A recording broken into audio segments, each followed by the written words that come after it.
Good morning, my dear students. Welcome to SS class. Today, let's continue the features of democracy. In the previous class, we discussed about the first feature, that is major decision by elected leaders. Second feature is free and fair electoral competition. Free and fair electoral competition. I can explain this feature with the help of the example of China and Mexico. First of all, we discussed the example of China. In China, elections are regularly held after every years. ചൈനയിൽ election 5 വർഷം കൂടുമ്പോഴാണ് നടത്തപ്പെടുന്നത്. They held election for electing the country's parliament. ആ രാജ്യത്തെ പാർലമെന്റിനെ തിരഞ്ഞെടുക്കുന്നതിന് വേണ്ടിയാണ് election നടത്തുന്നത്. The parliament is called Guangzhou Renmin Dai Biao Daho. In other name is National People's Congress. The Chinese parliament was known as National People's Congress. The National People's Congress has the power to appoint the president of the country. ആ രാജ്യത്തെ പ്രസിഡന്റിനെ നിയമിക്കുവാനുള്ള power National People's Congress, that means പാർലമെന്റിന് ഉണ്ട്. Who appoints the president of China? National People Congress. It has nearly 3,000 members elected from all over China. ചൈന എടുക്കുകയാണെങ്കിൽ 3000 മെമ്പേഴ്സിനെയാണ് അവർ സെലക്ട് ചെയ്യുന്നത്. Some members are elected by the army. ചില members ആർമിയിൽ നിന്ന് ഉള്ളവരാണ്. Before contesting elections a candidate needs the approval of Chinese Communist Party. എന്നാൽ ബിഫോർ കോണ്ടസ്റ്റിംഗ് ഇലക്ഷനിൽ മത്സരിക്കുന്നതിന് മുൻപ് a candidate needs the approval of Chinese Communist Party. ഏതൊരു കാൻഡിഡേറ്റും ചൈനീസ് കമ്മ്യൂണിസ്റ്റ് പാർട്ടിയുടെ അപ്രൂവൽ നേടിയിരിക്കണം. Because Communist Party exist in China. ചൈനയിൽ നിലനിൽക്കുന്നത് communist പാർട്ടിയാണ്. അപ്പോൾ ഇലക്ഷന് മുൻപ് തന്നെ കാൻഡിഡേറ്റ്സ് കമ്മ്യൂണിസ്റ്റ് പാർട്ടിയുടെ അനുവാദം വാങ്ങിയിരിക്കണം. Before contesting elections a candidate needs the approval of Chinese Communist party.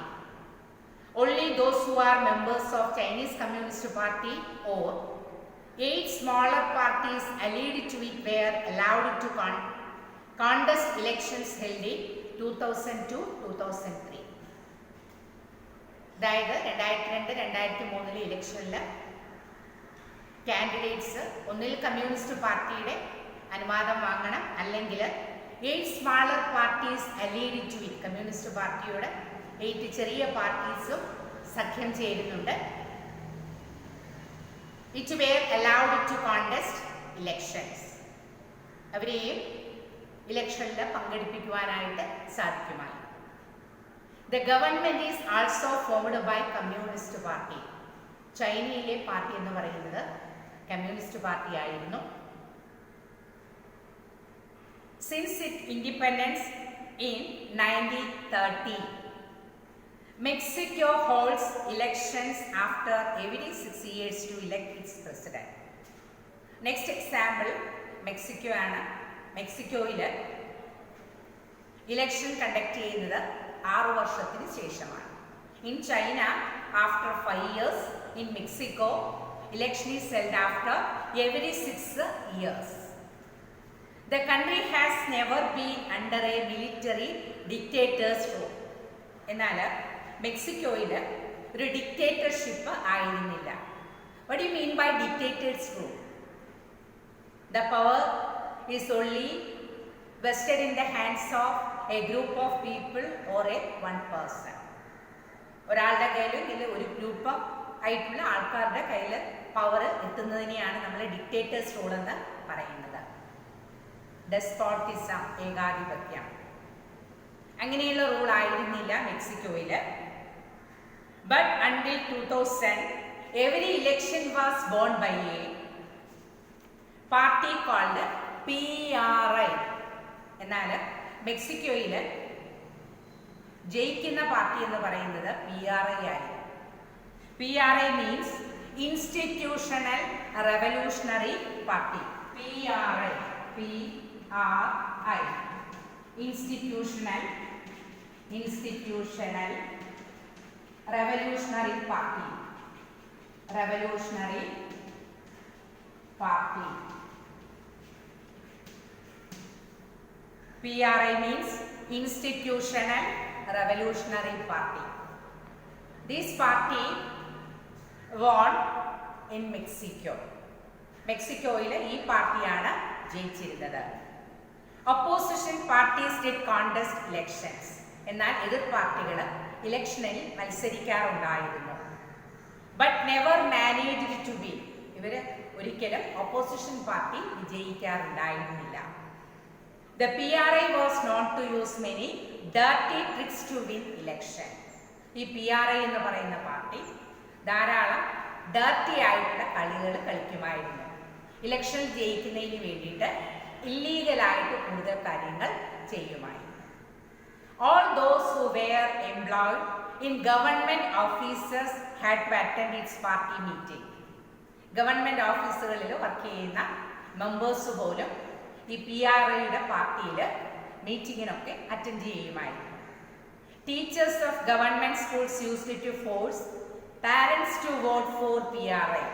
Government സ്കൂളിലെ ടീച്ചേഴ്സ് അവരുടെ കുട്ടികളുടെ പാരൻസിനെ കമ്പൽ ചെയ്ത് അവരുടെ പാർട്ടിക്ക് വേണ്ടിയിട്ട് വോട്ട് ചെയ്യുമായിരുന്നു. Media largely ignore the activities of opposition political parties except to criticise them. എന്നാൽ മീഡിയ ഓപ്പോസിഷൻ പാർട്ടിയുടെ ആക്ടിവിറ്റീസിനെ എല്ലാം ഇഗ്നോർ ചെയ്യുമായിരുന്നു. അതിനെയെല്ലാം ഉപേക്ഷിച്ചുകൊണ്ട് opposition political parties except to criticise them. Opposition പാർട്ടിയെ മീഡിയ അവർ എന്ത് ചെയ്യുന്നു? ക്രിട്ടിസൈസ് ചെയ്യുമായിരുന്നു, വിമർശിക്കുമായിരുന്നു. അവർ ചെയ്യുന്ന നല്ല കാര്യങ്ങളൊന്നും തന്നെ പത്രങ്ങളിലൂടെ അല്ലെങ്കിൽ മാധ്യമങ്ങളിലൂടെ ഒന്നും തന്നെ പറയുമായിരുന്നില്ല. Sometimes the polling booths were shifted from one place to another in last minute. Election നടക്കുന്ന ആ ലാസ്റ്റ് മിനിറ്റിൽ പോലും പോളിംഗ് ബൂത്ത് പരസ്പരം മാറ്റുമായിരുന്നു. which made it difficult for people to cast their vote. ആ സമയത്ത് ജനങ്ങൾക്ക് വോട്ട് ചെയ്യുവാനായിട്ട് ബുദ്ധിമുട്ടായിരിക്കും. The PRI spent a large sum of money in the campaign for its candidates. PRI party അവരുടെ കാൻഡിഡേറ്റ്സിന് വേണ്ടിയിട്ട് ധാരാളം പണം ചിലവാക്കുമായിരുന്നു. Should we consider the elections described above as example of people electing their rulers? ഈ രണ്ട് എക്സാമ്പിളിൽ നിന്ന് നമ്മൾ മനസ്സിലാക്കേണ്ടത് people electing their rulers. Yes, people elect rulers, but there are many problems here. ഇവിടെ ധാരാളം പ്രോബ്ലംസ് ആണുള്ളത്.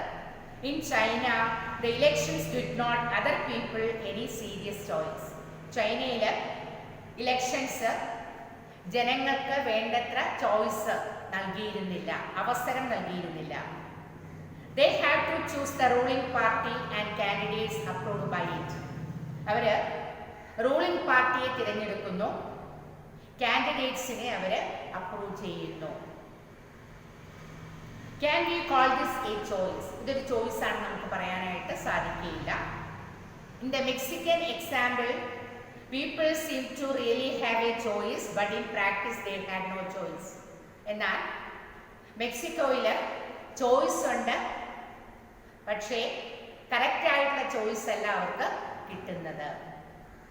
Different political parties participate in election. ഇലക്ഷനിൽ പല പാർട്ടീസും പങ്കെടുക്കുന്നുണ്ട്. എന്നാൽ PRI only one party win in every election. എല്ലാ ഇലക്ഷനിലും ഒരു പാർട്ടി മാത്രമാണ് അവിടെ വിജയിക്കുന്നത്. In the Mexican example, people seem to really have a choice, but in practice they had no choice. There was no way the ruling party could be defeated. Even if people were against it, these are not fair elections. There was no way the ruling party could be defeated. അവിടെ ഭരണം നടത്തുന്ന party ഒരിക്കലും തോൽക്കാറില്ല. Even if people were against it, ruling പാർട്ടിക്കെതിരായിട്ട് ജനങ്ങൾ അവരുടെ അഭിപ്രായം പറഞ്ഞാൽ പോലും റൂളിംഗ് പാർട്ടി ഒരിക്കലും ഇലക്ഷനിൽ അവിടെ തോൽക്കാറില്ല. So there are not fair election. അതിനാൽ മെക്സിക്കോയിലും ഫ്രീ ആൻഡ് ഫെയർ ഇലക്ഷൻ അല്ല, സ്വതന്ത്രമായിട്ട് അല്ലെങ്കിൽ ന്യായമായിട്ടുള്ള ഇലക്ട്രൽ കോമ്പറ്റീഷൻ അല്ല അവിടെ നടക്കുന്നത്. Electoral competition means election competition. The example of China and Mexico, people elect rulers, but these are not fair elections. ഇവിടെ fair election അല്ല നടക്കുന്നത്. We can thus a second feature to our understanding of democracy. We can understand the second feature of democracy. What is that? Free and fair electoral competition. ഡെമോക്രസിയിലെ feature എന്ന് നമ്മൾ മനസ്സിലാക്കിയിരുന്നത് free and fair electoral കോമ്പറ്റീഷനാണ്. Free ആയിട്ട് ന്യായമായിട്ടുള്ള election കോമ്പറ്റീഷനാണ് ഡെമോക്രസിയിൽ നടക്കുന്നത്. Holding elections of any kind is not sufficient. ഈ എക്സാമ്പിളിലൂടെ നമ്മൾ മനസ്സിലാക്കുന്നത് എന്താണ്? ഏത് തരത്തിലുള്ള ഇലക്ഷൻ ആണെങ്കിലും സഫിഷ്യൻ്റ് ആയിട്ടുള്ളതല്ല. The election must offer real choice between political alternatives. ഇവിടെ ഇലക്ഷനിൽ പൊളിറ്റിക്കൽ പാർട്ടീസിനാണ് റിയൽ ചോയ്സ് നൽകിയിരിക്കുന്നത്. And it should be possible for people to use this choice to remove the existing rulers. അതായത് ഡെമോക്രസിയിൽ പോലെ നിലവിലുള്ള റൂളേഴ്സിനെ ജനങ്ങൾക്ക് മാറ്റുവാനായിട്ട് സാധിക്കുകയില്ല. If they wish to so, അവർ ആഗ്രഹിച്ചാൽ പോലും. So a democracy must be based on free and fair election where those currently in power have a fair chance of losing. ഡെമോക്രസിയിലാണെങ്കിൽ free and fair election ആണ് നടക്കുന്നത്. അതുപോലെ തന്നെ ആർക്കും chances നഷ്ടമാകുകയുമില്ല. In this discussion, we can understand that in a democracy, free and fair electoral competition. When do we say that elections are free and fair? എന്തുകൊണ്ടാണ് നമുക്ക് പറയാൻ സാധിക്കുന്നത് ഇലക്ഷൻ ഫ്രീ ആൻഡ് ഫെയർ ആണെന്ന് പറയാൻ സാധിക്കുന്നത്? എങ്ങനെയാണ് അല്ലെങ്കിൽ എപ്പോഴാണ്? Elections are said to be free and fair when all gets equal rights to vote. അതായത് ജനങ്ങൾക്ക് എല്ലാവർക്കും ഒരുപോലെ വോട്ട് ചെയ്യാനുള്ള റൈറ്റ്സ് കിട്ടണം. People get equal political rights. Political rights means a right to vote. എങ്കിൽ മാത്രമേ റൂളേഴ്സിനെ ജനങ്ങൾക്ക് തിരഞ്ഞെടുക്കുവാനായിട്ട് സാധിക്കുകയുള്ളൂ. When do we say that elections are free and fair? Elections are said to be free and fair. All gets equal right to vote. എല്ലാവർക്കും equal ആയിട്ടുള്ള right, voting right ഉണ്ടായിരിക്കണം. According to his or her will, അവരുടെ ആഗ്രഹം അനുസരിച്ച് vote ചെയ്യാനുള്ള അവകാശവും ഉണ്ടായിരിക്കണം. എങ്കിൽ മാത്രമേ electoral competition free and fair ആണെന്ന് നമുക്ക് പറയാനായിട്ട് Sorry. In the above example, Mexico and China, elections are held in a proper manner. In a democracy, we can understand that the feature is that free and fair electoral competition. In the previous class, we discussed the first feature is